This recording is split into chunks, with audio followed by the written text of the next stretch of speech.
Welcome to Pieces for My Puzzle. I'm your host, Nikki Shipp, and I'm excited to be sharing with you my life with a son on the spectrum. This podcast is for anyone who is looking for quick tips and perspective, but most of all, for hope and inspiration. So sit back, relax, and let's put the pieces together.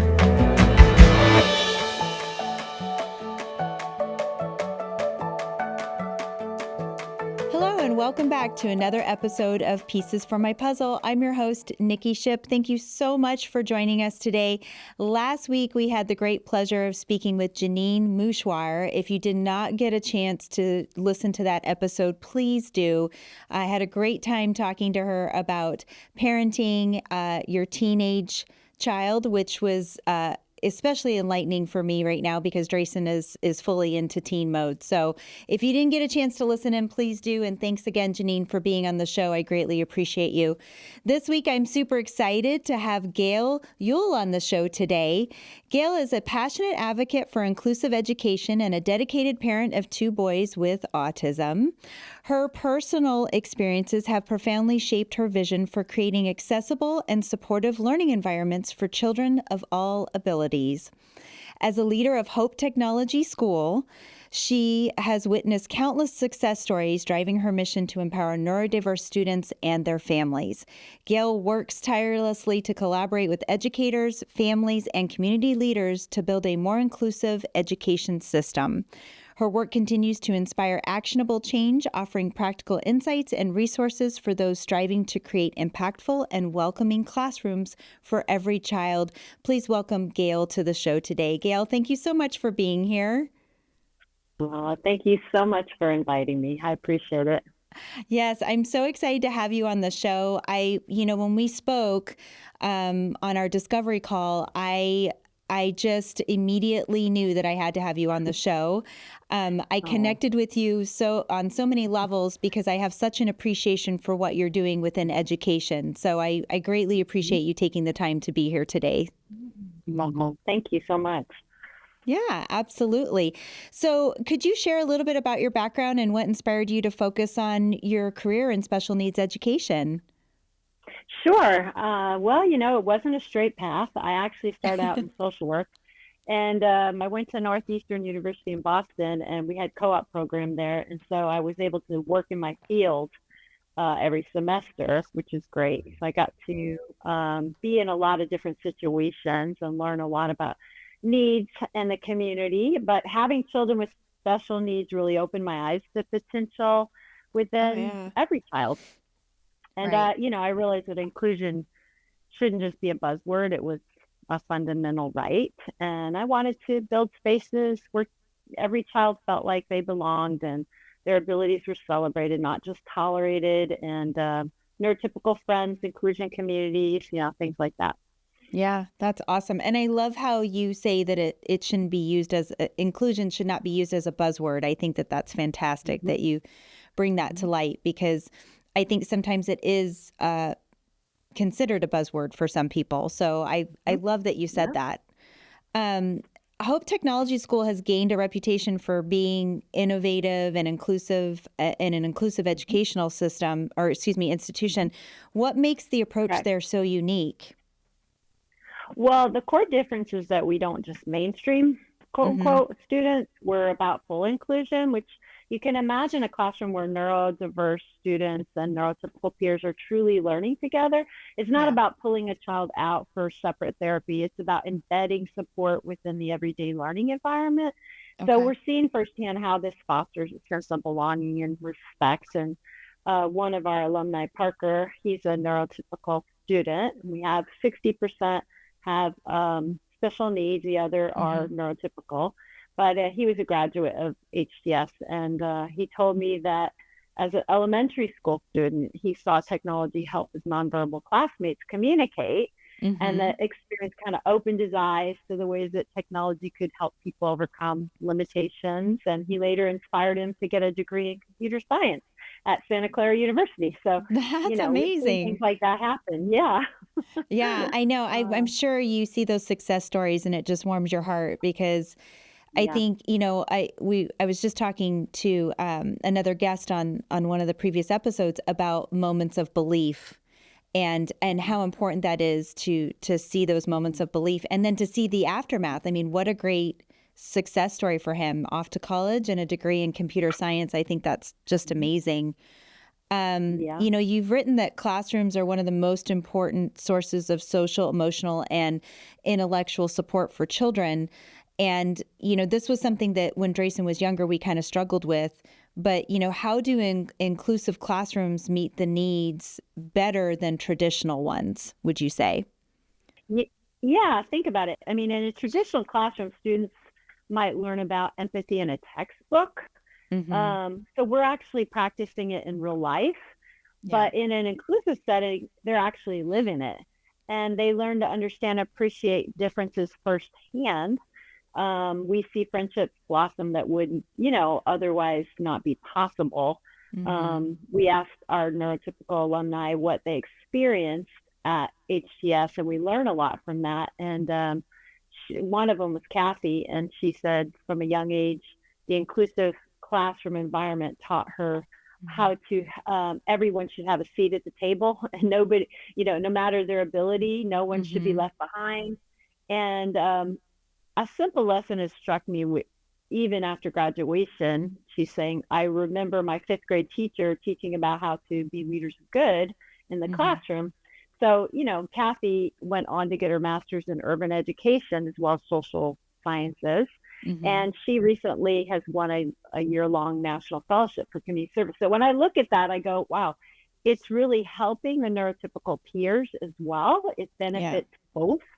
And there are a lot of benefits to the kind of inclusive program, but also I think it also helps our emotional intelligence. And, when you go out in real life, you gotta Yeah. you gotta have that if you're gonna be Yeah. around a lot of people.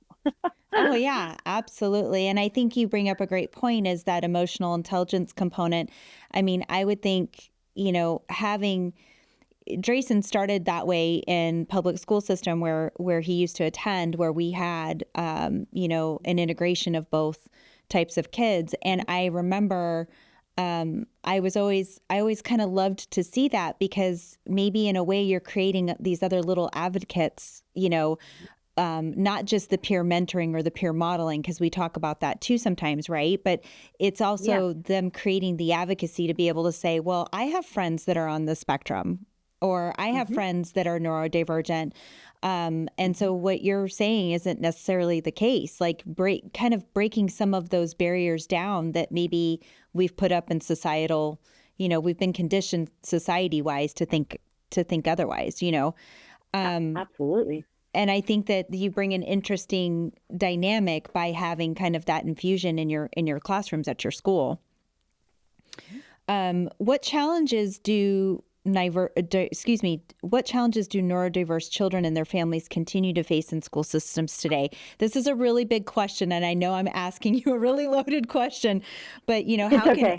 how can educational policies evolve to address these issues? Because I Yeah. know I have, and I'm trying not to get on my soapbox about my point of views on this, but I would really love to know what you Yeah. think needs to change, because we did have a conversation about this. You know, when we had Hmm. our discovery call, I remember I was like, I love your vision of where you Hmm. think it needs to be.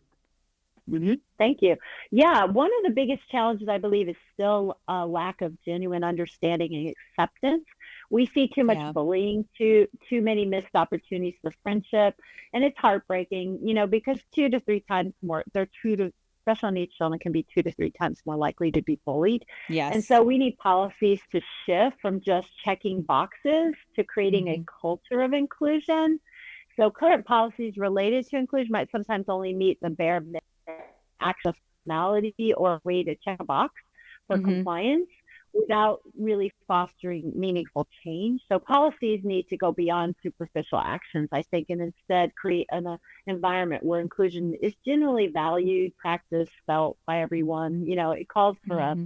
cultural shift, I one was that just makes gonna say, yeah. inclusion, yeah, one that makes the inclusion of those with differing needs a core part of how communities and institutions and workplaces operate. And so we need more teacher training on diversity, more resources for assistive technology, and most importantly, a commitment to fostering empathy. It's not just about academics. It's about the child's whole well-being. And, if you study Mm-hmm. out even leadership and I lead in a lot of different ways. Mm-hmm. Empathy is one of those characteristics that makes you a really effective leader. Yeah. Oh, yeah, absolutely. And I think even with education, I love that you said more training because I feel that, and I was an instructor in higher education for better half of a decade. I didn't work, I was more in community college setting, which I realize is different. But the one thing that I always noticed was the more training I could provide for our staff, Mm-hmm. the more well-rounded they would become, the more finesse there was in their execution of educational tactics, right, with their students. And I think that you bring up a really big point because a lot of times I would see frustration from Dreesen's educators, not because of Dreesen, but because of the Right. system or whatever else they were combating. And Mm-hmm. that always broke my heart a little bit. But I think the push for change does have to start with, implementing those policies to allow more training for things like this. I do think we've had these populations kind of segregated within education for a while, right? The neurodiversity. Yep. I think that the neurodiverse, though, population is pretty widespread at this point. Would you not agree? Mm-hmm. Right. Yeah, absolutely. Yeah. And I think that that's kind of where my pain point is as a parent is I would love to see more training. And I think the educators, teachers would love to have more training on it as well, too. Mm-hmm. But Absolutely. that's a big job, right? It's a Mm-hmm. big Yeah. job, and it goes from not just federal but especially on a state level. Now you are in California, is that correct?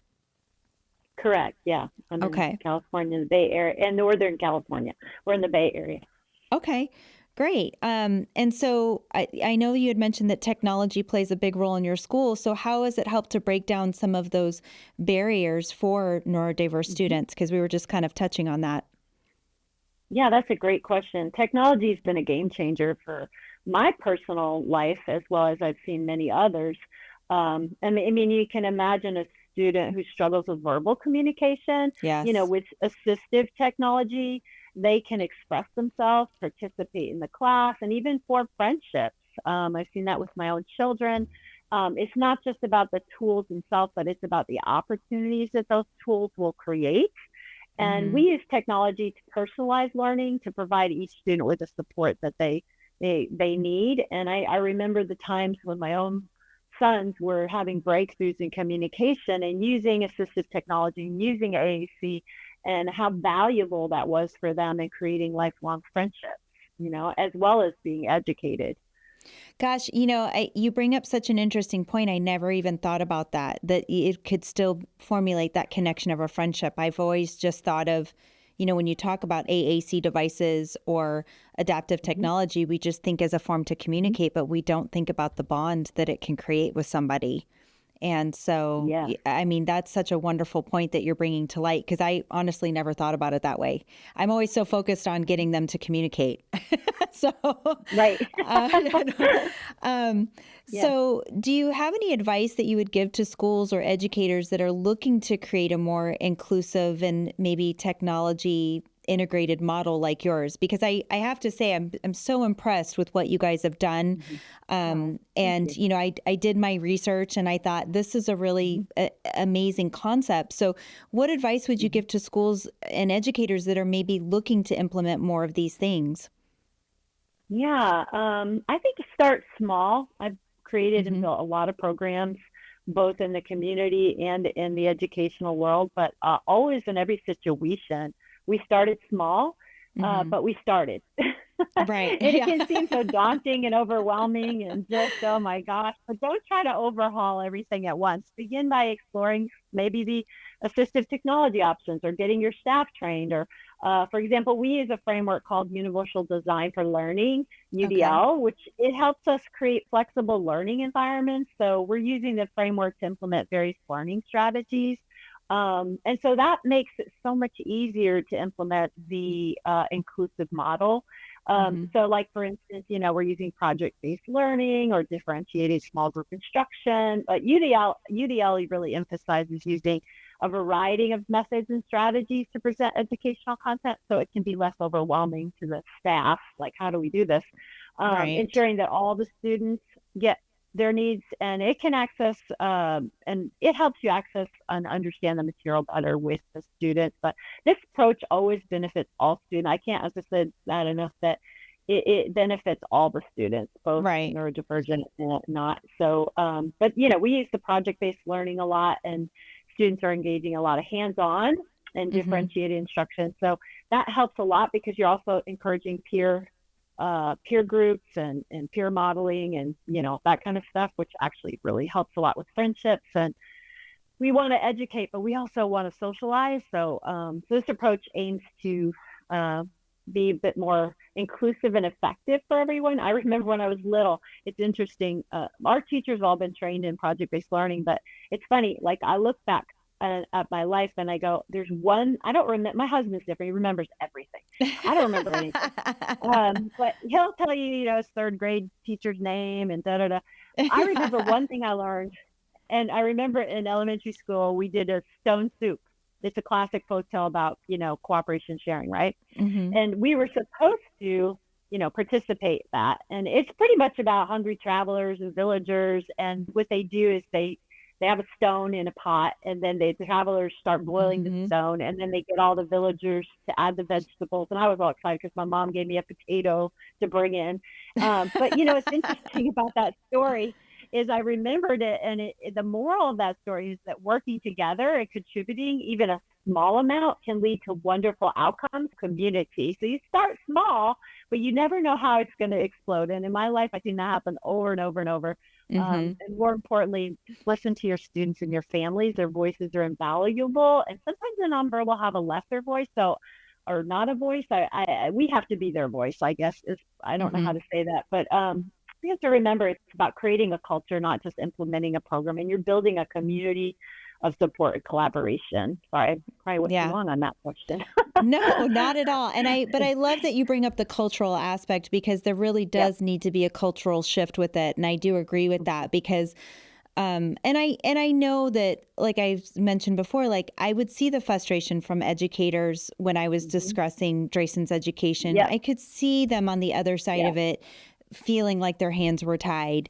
And I know that they only saw me as this crazy, angry mom that was trying to get answers. And so it was so hard to find common ground. But I always knew it was there for them. I always knew that they were limited in what they could do. And that was really difficult for me to watch. But I think that you bring up such a wonderful point about just start small. So you got to start somewhere. So just start small. And I don't think that sometimes we realize that even that small step can cause ripples. And that's what we need. That's where we need to get back to. So I love that you put that back into perspective. I've shared, I know I mentioned that you have 2 boys with autism. Is that correct? Correct. Yeah. Yeah. So now, how has their personal experiences as a parent? I mean, obviously it feels like you were kind of born into doing this work with, having 2 boys, but how has that helped influence you, and how are they doing today? Well, that is a big question. Being a parent, and you only have 30 seconds. Go. No, I'm just kidding. I'm just kidding.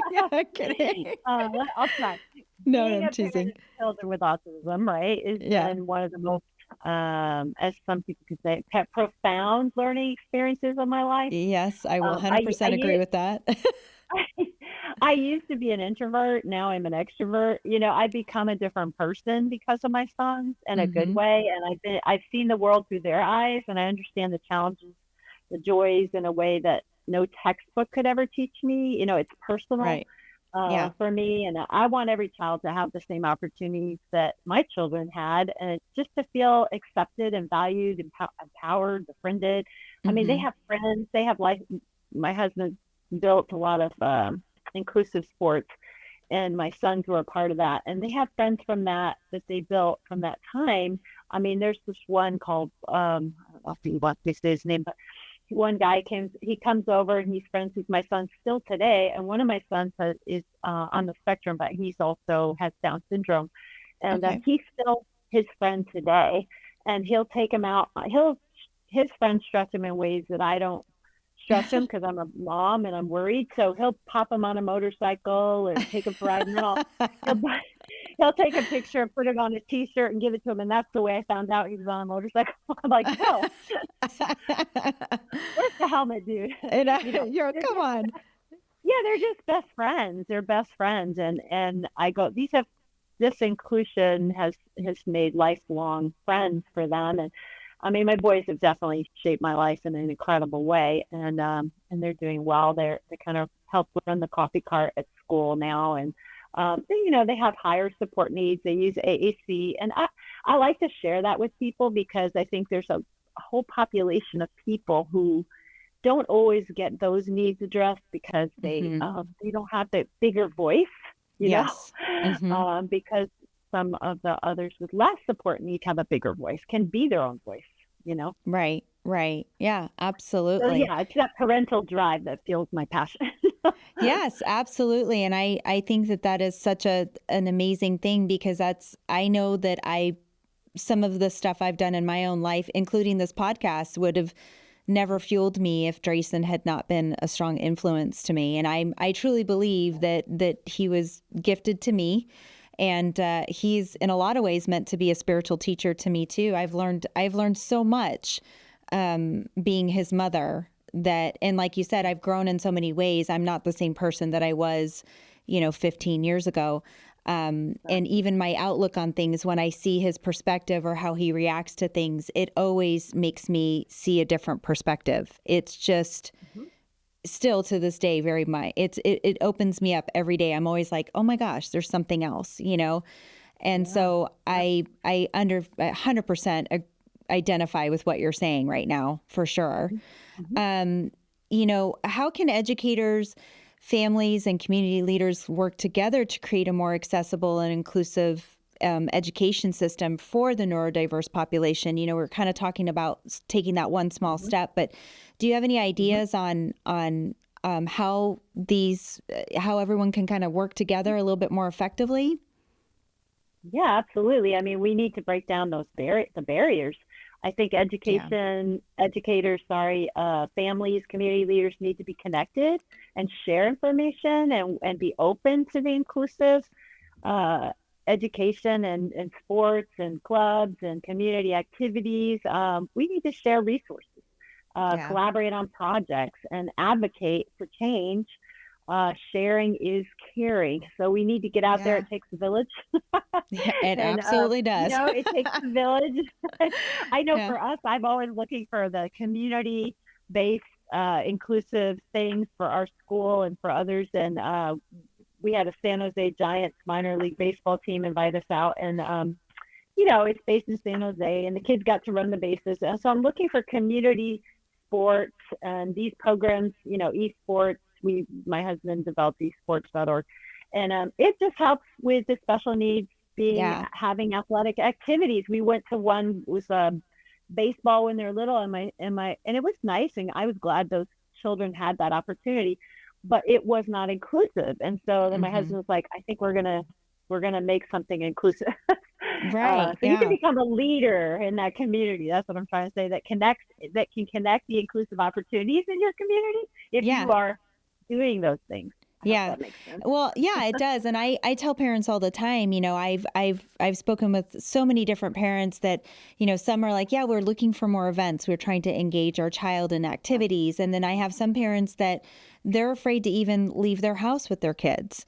But I want them to know that there are things there that if they can get their kids to those events, that they're with like-minded people that understand what the neurodiversity is about, right? Or what autism is about.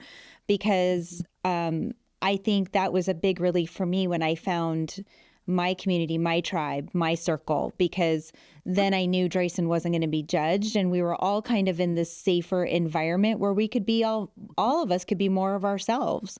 If Drayson wanted to go stemming and start scripting all over the place, like no one there is gonna judge him for that. And I think finding those environments are very, very important, not just for the kids, but for the parents too. because I know it helped me tremendously. Absolutely. What do you hope the future of education looks like for children of all abilities? There's another loaded question. If you could just do the here's the picture, like the sky's the limit, what would that look like for you? Well, we all have dreams. I Yeah. dream of a future where inclusion is the norm, not the Yeah. exception.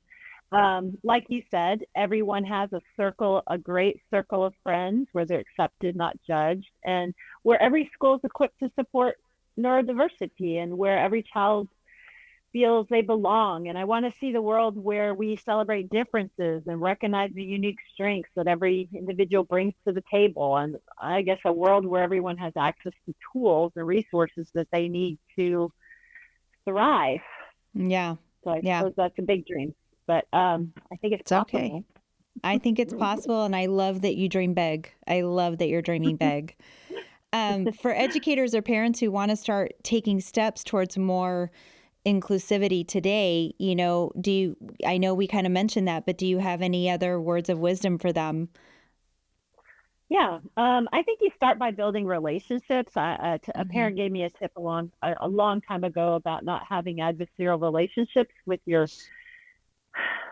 teachers or therapists or whoever. Because Right. sometimes, it doesn't go well, right? It doesn't Right. always go, so it's going to go. Yep, I know that story. So, yeah. So, yeah. So they're like, I think you could benefit, building. I wasn't understanding. I was the introvert. I didn't understand the value and the understanding of how things happen in the world and how it's through. My husband always does it, but I've grown in this tremendously. But you can build relationships. That's so important. And getting to know the students and families you're working with. I think if you're a teacher, and then listening to needs and their dreams and looking for small ways to create opportunities for inclusion. And maybe it's starting a peer program or a club or incorporating assistive technology in the lesson, or every step, no matter how small, my little stone soup, makes a difference. Don't be afraid to ask for help. And there are many resources available. And I think the world is starting to catch on some, at least here, I'm starting to notice more. They're having sensory friendly rooms at these major league sports, and there's things that are happening out there that are nice. And I think start with your small steps, build your relationships, and look for opportunities. I think you can always put an inclusive goal in an IEP. You can always do that.